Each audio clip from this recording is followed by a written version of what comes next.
150 million board feet of timber, enough lumber to build 15,000 houses, locked together in a solid mass 2 miles long, in places 60 feet high, jammed so tight that men could walk across the river on top of the logs without getting their boots wet.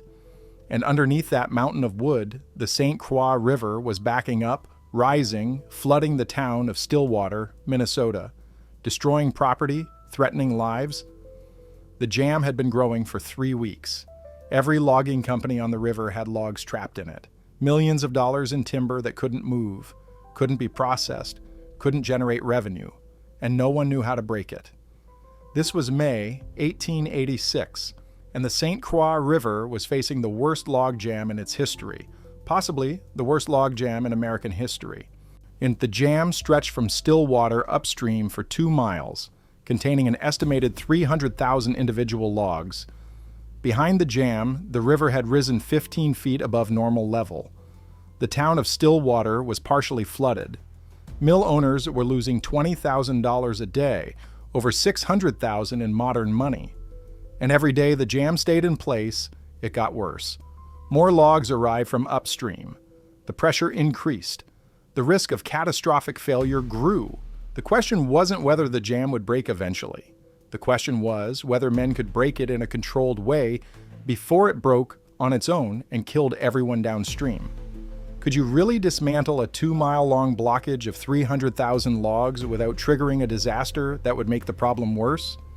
And could you do it with nothing but hand tools, dynamite, and the willingness to stand on top of an unstable mass of timber that could collapse and kill you without warning? To understand how bad this jam was, you need to understand the St. Croix River and how river driving worked in the 1880s. The St. Croix forms part of the border between Minnesota and Wisconsin. It's about 170 miles long, flowing south from the forests of northern Wisconsin down to the Mississippi River. In the logging era, the St. Croix was one of the most important timber highways in America. Dozens of logging companies cut timber in the North Woods and floated it down the river to mills in Stillwater and other river towns. The system worked like this. Logging companies would cut trees during winter when the ground was frozen, and they could use sleds to haul timber to the riverbanks. They'd stack the logs on the ice or on the banks.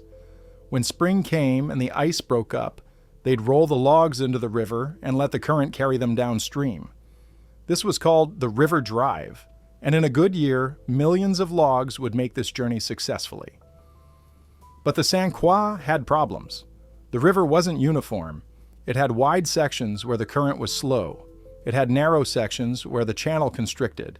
It had rapids, bends, sandbars, rock formations. Any of these could cause logs to hang up and start forming a jam. Small jams were common and could usually be broken by experienced river drivers. Major jams happened every few years and required serious effort to clear. But the jam of 1886 was something different entirely. The jam started forming in late April. The spring runoff that year was heavy. Lots of snow in the North Woods meant lots of water in the river. Logging companies had dumped more logs into the system than usual because timber prices were high and everyone wanted to maximize their harvest. By some estimates, there were over 1 million logs in the river system that spring, all heading towards Stillwater. The initial jam point was at a place called Devil's Elbow, a sharp bend in the river about 2 miles upstream from Stillwater. A log hit a rock formation and wedged crosswise in the channel. Other logs hit it and piled up. Within hours, you had a small jam. Within days, it was a major jam. And because the water level was high and the current was strong, logs kept arriving and adding to the blockage faster than crews could clear them. The physics of how the jam grew is important to understand. When logs float down a river, they're not moving in an organized way. They're tumbling, spinning, colliding with each other. When they hit an obstacle, they don't just stop. They pile up in complex, interlocking patterns. Logs going over the top of the jam. Logs going under. Logs wedging sideways. Each new log that arrives adds weight and pressure to the structure. By April 28th, less than a week after the jam started, it was already 200 yards long and 30 feet high at its deepest point. The logs weren't just sitting on the surface. They extended down into the water, some of them vertical, jammed into the river bottom like pilings. The current was flowing through gaps in the jam, creating powerful jets of water that made it difficult to work near the structure. The first organized attempt to break it came on April 29th.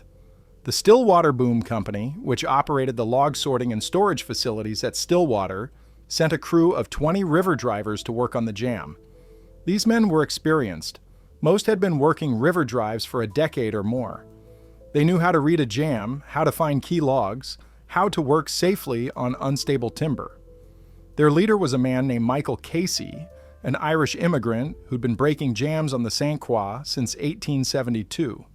Casey was known for his ability to walk on moving logs. He had the balance and footwork that let him stay upright on logs that were rolling and shifting under his feet. He'd broken dozens of jams over his career, some of them large and dangerous. But when he walked out onto the Devil's Elbow jam and looked at its structure, he knew immediately this was different. Casey's crew worked for 6 days straight. They used the standard techniques. They'd identify a log that appeared to be bearing weight or creating a key point in the structure. They'd work their PVs under it, get leverage, and try to shift it. Sometimes this worked, and a log would come free, which might allow several other logs to shift and flow downstream.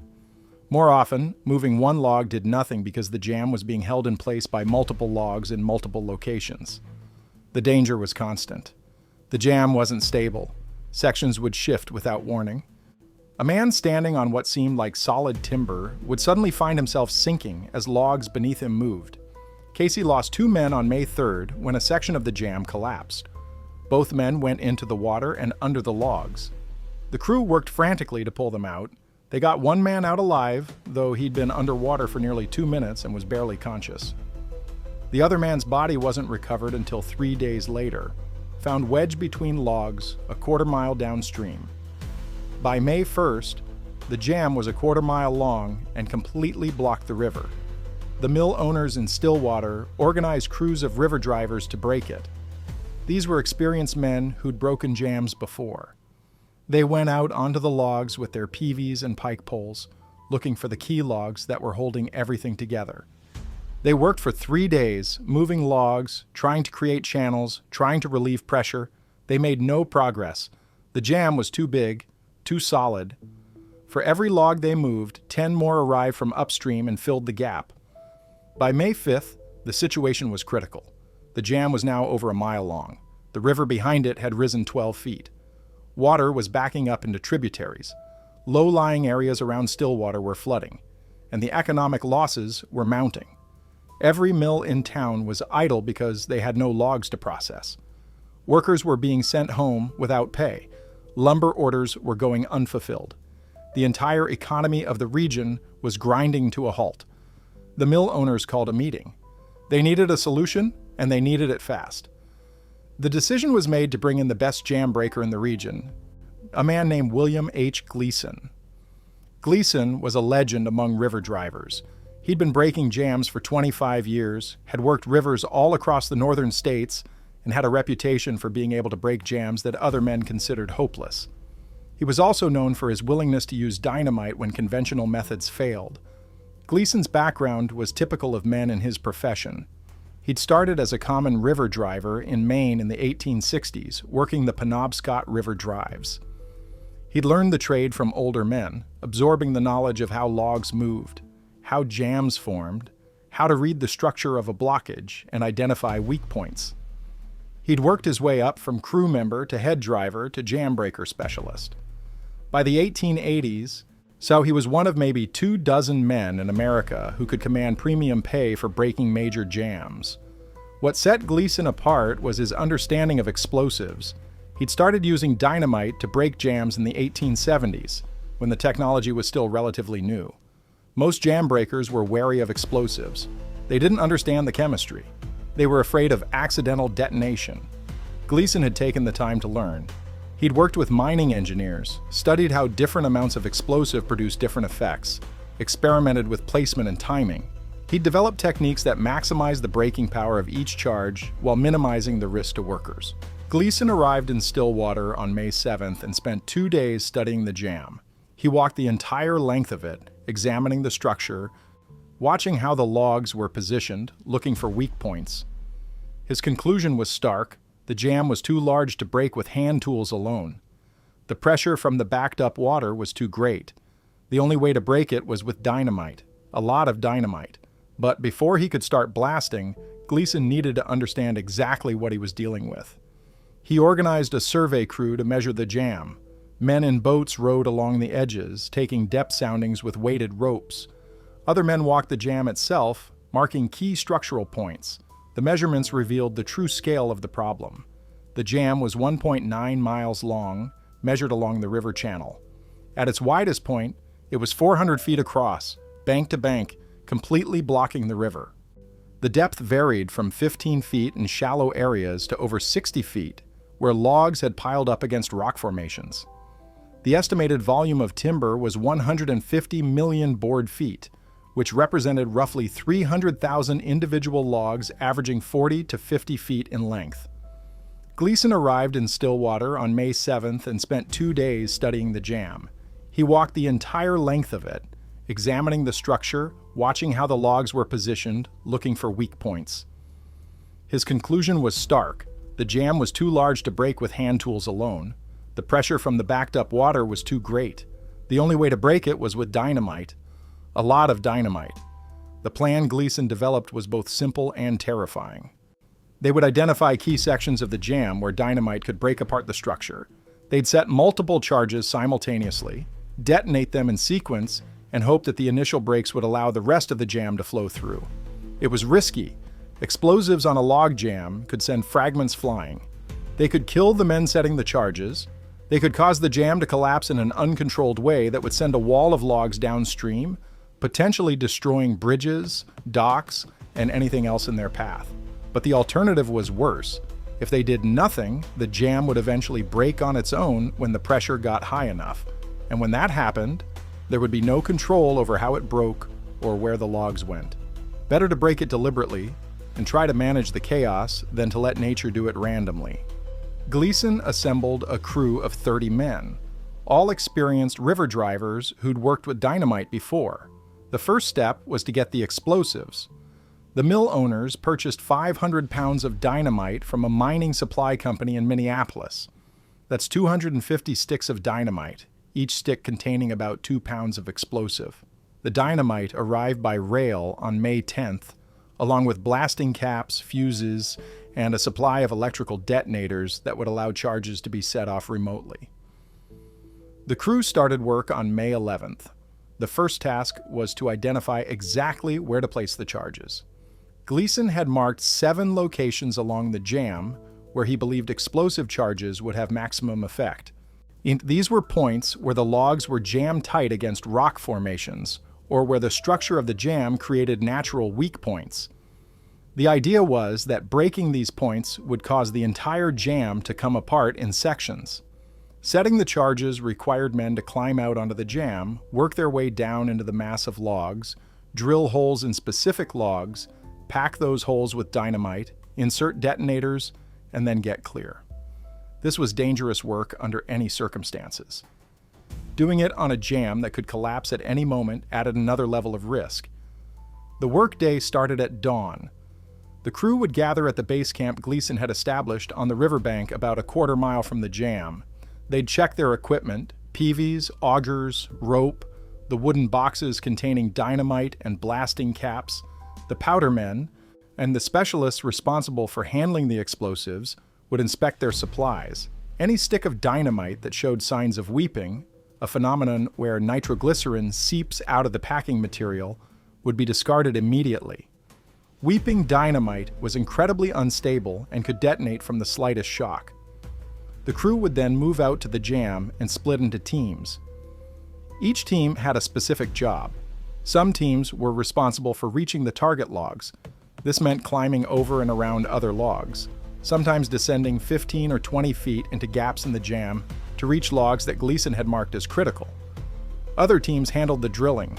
Still others dealt with the explosives. The climbing was treacherous. You were working on logs that were wet, covered in bark that could peel away under your boots, positioned at all angles. Some logs were stable, others would roll if you put weight on them. The experienced men could tell the difference by looking, but even they made mistakes. There were falls. Men would slip, drop 5 or 10 feet, land on other logs. Broken bones were common. Sprains, contusions. One man, a river driver named Thomas Kelly, fell through a gap between logs and was only saved because his peavey caught on a log above him, leaving him dangling by one arm until his crew could pull him up. The drilling was exhausting physical labor. 2 men would work the auger, turning the T-handle while leaning their body weight into it. The bit would grind through the wood, throwing up curls of shavings. In dry timber, drilling went relatively quickly, but most of these logs had been in the water for weeks. They were waterlogged, swollen, heavy. Drilling through waterlogged timber was like drilling through rubber. The bit would bind, the auger would stick, you'd have to back it out, clear the shavings, start again. A hole that should have taken 20 minutes might take an hour. And you were doing this while standing on an unstable platform, knowing that the log you were drilling into might shift, might roll, might be part of a section that could collapse. The noise of the auger was constant, a grinding, scraping sound that echoed off the surrounding logs and made it hard to hear warnings if someone spotted danger. The technique was this. A crew of 3 or 4 men would work together. They'd identify the target log based on Gleason's markings. Then they'd use hand augers to drill holes about 2 feet deep into the log. I'd say the augers were T-shaped tools with spiral bits, operated by 2 men turning the handle while a 3rd man applied downward pressure. In green timber, logs that hadn't dried out, drilling a 2-foot hole took about 20 minutes of hard work. Once the hole was drilled, the powder man would pack it with dynamite. Usually 2 or 3 sticks per hole, depending on the size of the log and the desired effect. The sticks were inserted gently. Dynamite in that era was temperamental and could detonate from impact or friction if it was old or improperly stored. The powder man would push the dynamite to the bottom of the hole using a wooden rod, then insert a blasting cap attached to either a fuse or an electrical wire. The hole would be packed with mud or clay to contain the blast and direct the force into the log rather than letting it vent out the top. The fuses were the simplest method, but also the most dangerous. A fuse was a cord impregnated with gunpowder that burned at a known rate, usually about 1 foot per minute. You'd cut a length of fuse that gave you enough time to get clear of the blast. 3 feet of fuse meant 3 minutes. Light the fuse, get off the jam, take cover, wait for the explosion. The problem was that fuses could burn faster or slower depending on conditions. A wet fuse might go out entirely. A dry fuse might burn faster than expected. And once you lit it, you were committed. There was no way to stop it. The electrical detonators were safer, but required more equipment. These used a small electric current to trigger the blast. You'd set the charges, run wires back to a central detonator box on shore, and then trigger all the charges simultaneously from a safe distance.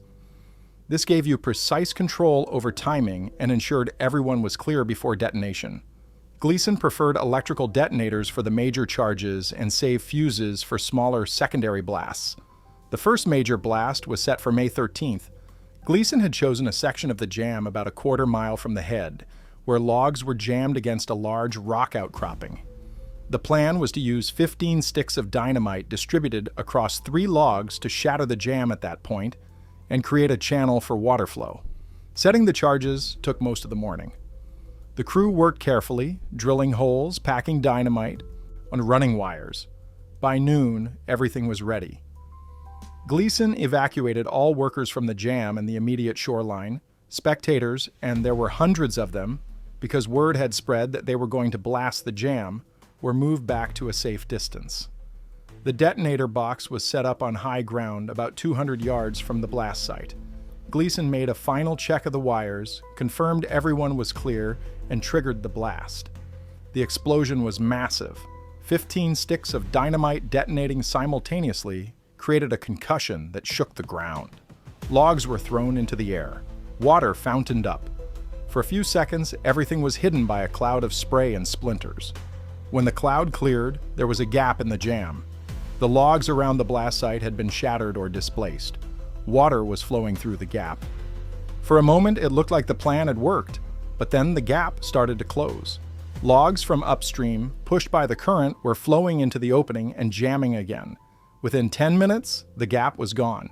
The jam was intact. The blast had created a temporary break, but it hadn't been enough to allow the jam to flow through. Gleason wasn't discouraged. He'd expected this. The first blast was a test, a way to learn how the jam would respond to explosive force. Now he knew he needed more charges, placed more strategically, all detonated in a coordinated sequence to create multiple breaks simultaneously. Over the next week, Gleason's crew set and detonated 5 more major blasts. Each one used between 20 and 40 sticks of dynamite. Each one created temporary breaks in the jam, and each time the jam would reform, and sometimes in slightly different configurations, but always sealing itself shut. The work was grueling and dangerous. The men were out on the jam every day, climbing over unstable logs, drilling holes, handling explosives. There were close calls. On May 16th, a charge went off prematurely while men were still nearby. The blast knocked 3 workers into the water. All 3 were pulled out by their crew, but one had a broken arm from being hit by a flying log fragment. On May 19th, a section of the jam collapsed while men were setting charges. 2 workers were caught in the collapse, buried under logs. The crew dug them out. Both survived with injuries, broken ribs, crushed hands, severe bruising. The psychological toll was significant. You were working on a structure that could kill you without warning. You were handling explosives that could detonate accidentally. You were seeing your efforts seemingly make no progress. Some men quit. They decided the pay, which was good, $3 a day plus hazard bonus, about $100 a day in modern money, wasn't worth the risk.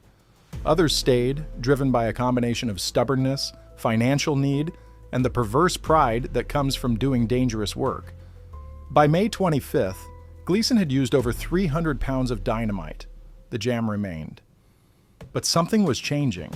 The structure of the jam was weakening. The multiple blasts had loosened logs throughout the mass. Gaps that had closed quickly after early blasts were now staying open longer.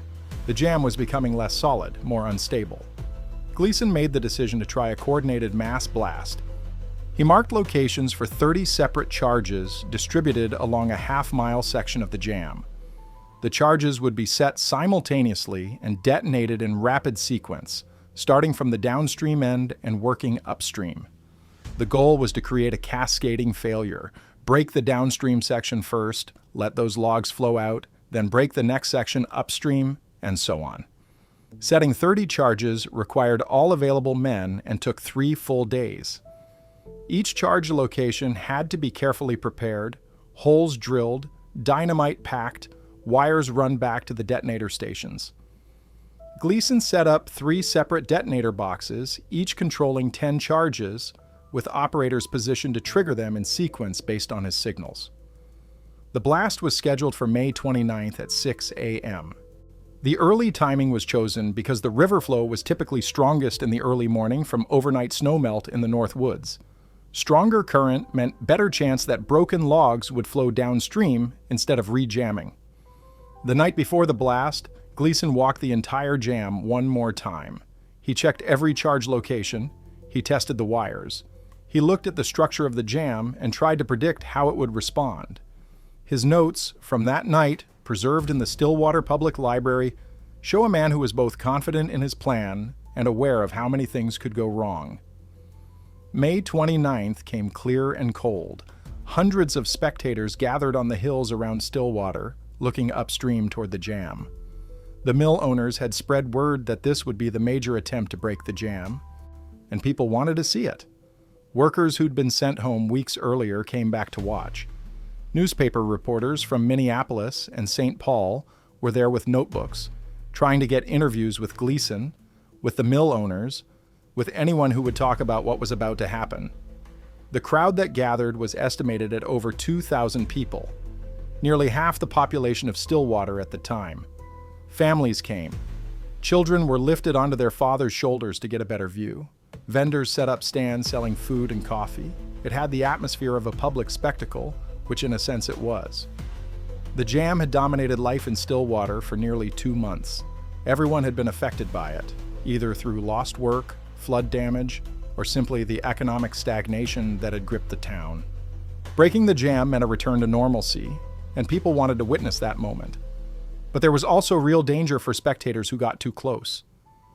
Gleason had established safety perimeters, marked with ropes, and guarded by mill workers.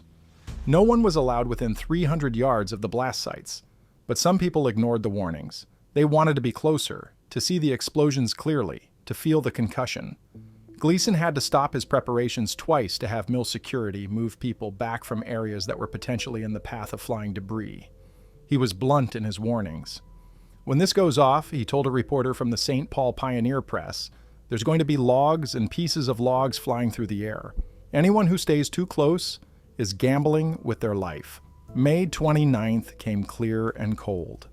And hundreds of spectators gathered on the hills around Stillwater, looking upstream toward the jam. The mill owners had spread word that this would be the major attempt to break the jam, and people wanted to see it. Workers who'd been sent home weeks earlier came back to watch. Newspaper reporters from Minneapolis and St. Paul were there with notebooks, trying to get interviews with Gleason, with the mill owners, with anyone who would talk about what was about to happen. At 5:45 a.m., Gleason made his final checks. All personnel were off the jam. The detonator operators were in position. The spectators were at safe distance. At 5:50, he gave the signal. The first detonator operator triggered his charges. 10 explosions in rapid succession, each one a boom that echoed off the valley walls. Logs flew into the air. Water erupted in geysers. The downstream section of the jam disintegrated. 5 seconds later, the second wave of charges. 10 more explosions. More logs flying. The jam was breaking apart in sections, exactly as Gleason had planned. 5 seconds after that, the final wave. 30 explosions in 15 seconds. The sound was like artillery fire. The concussion broke windows in Stillwater. The ground shook, and then for a long moment, nothing seemed to happen. The smoke and spray cleared. The jam was still there, but it was different. Broken, fractured, full of gaps. And then the water started moving. The current found the gaps and widened them. Logs started shifting, slowly at first, then faster. Logs that had been locked in place for weeks were suddenly free and moving downstream. The jam break wasn't instantaneous. It was gradual and almost organic. Sections would shift and flow out. Other sections would hold for a few more seconds and then release. The entire process took about 20 minutes from the first explosion to the point where the jam was completely broken and logs were flowing freely. But Gleason had been right about one thing. When the jam broke, it broke hard. The logs didn't flow out gently. They came downstream in a surge, a moving mass of timber pushed by weeks of backed-up water. The surge hit Stillwater with enough force to damage several docks and destroy a small footbridge that hadn't been removed in time. One boom, a floating barrier meant to catch and sort logs at the mills, was torn loose and swept away. No one was killed because everyone had been warned to stay clear. But the destructive power of 300,000 logs suddenly in motion was obvious to everyone watching. The immediate aftermath was relief mixed with assessment of damage. The jam was broken. The river was flowing. The water level behind the former jam site started dropping immediately. But now Stillwater had a different problem. 300,000 logs were coming downstream, and they needed to be caught, sorted, and processed before they floated past the mills and ended up in the Mississippi River. The mill owners activated every boom crew they had.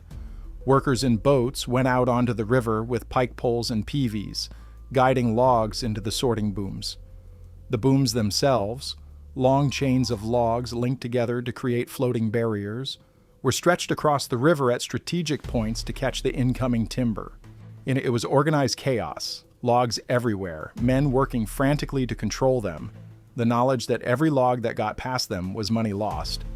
The sorting process was complicated by the fact that logs from dozens of different companies were mixed together in the jam. Each log bore a brand mark on its end, a unique symbol stamped or carved into the wood that identified the owner. The boom men had to read these brands and direct each log to the appropriate holding area. In normal circumstances, this was manageable.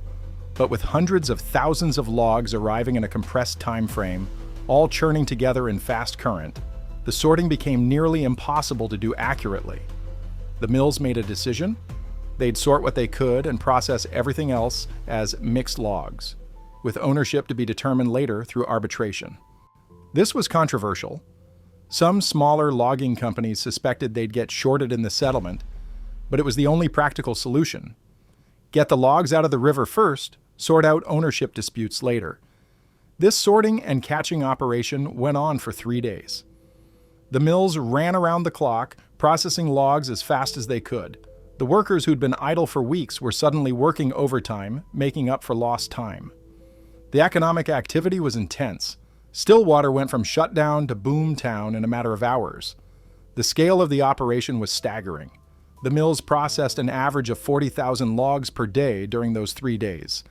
That's roughly 1 log every 2 seconds, around the clock.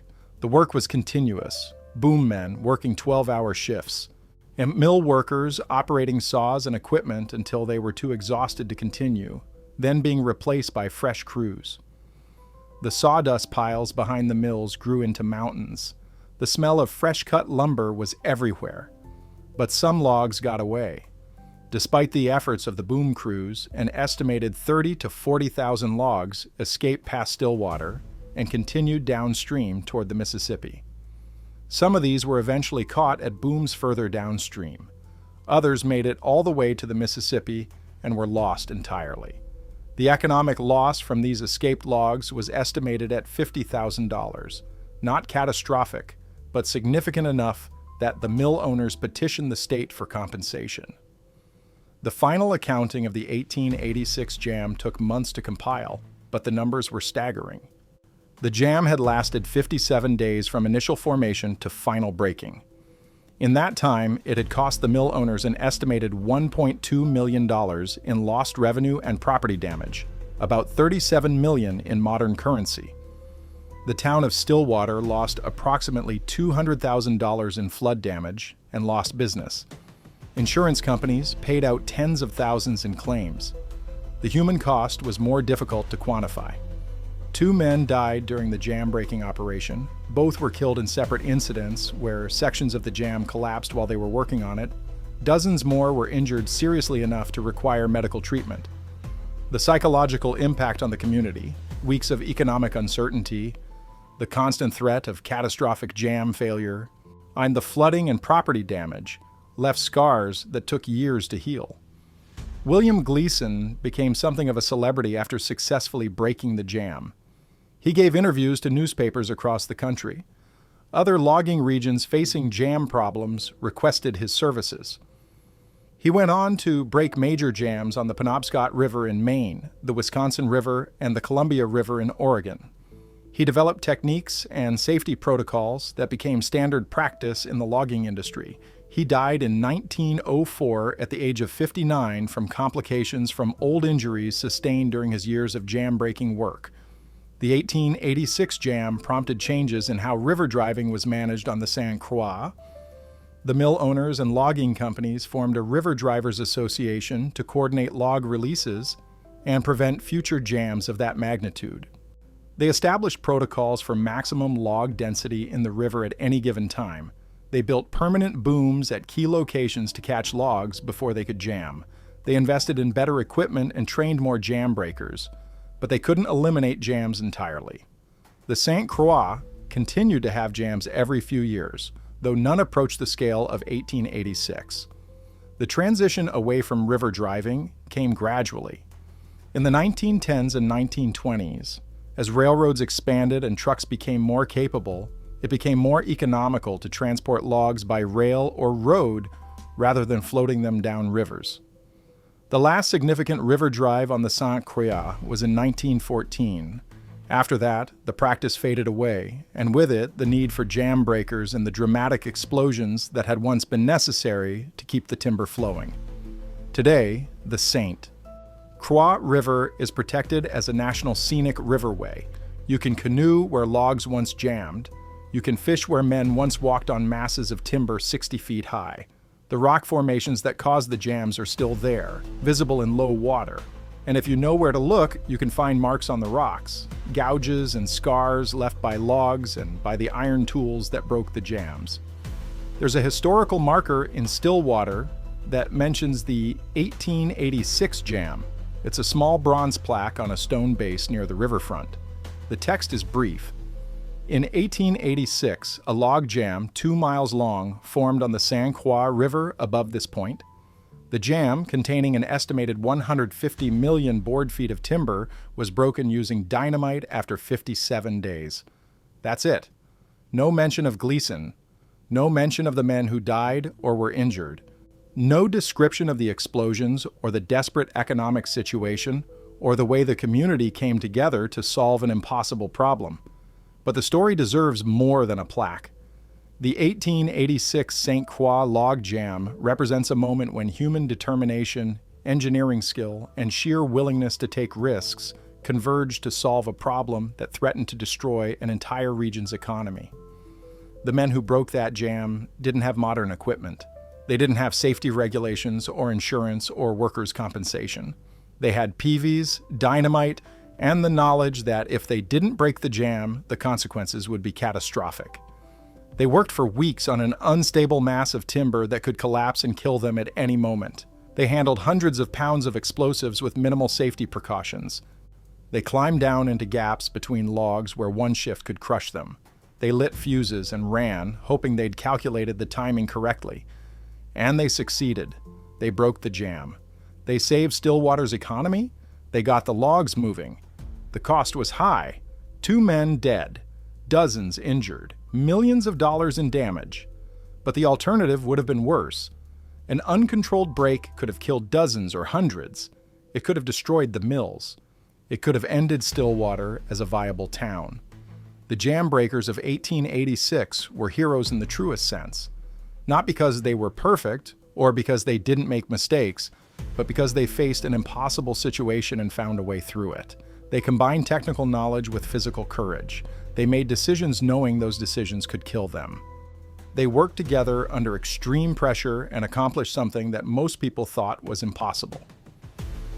If you visit Stillwater today, take a moment to look at the river. Imagine it blocked from bank to bank with logs. Imagine the water rising, the town flooding, the economic pressure building. Imagine men walking out onto that unstable mass with dynamite in their pockets, drilling holes in logs that could shift and crush them at any moment.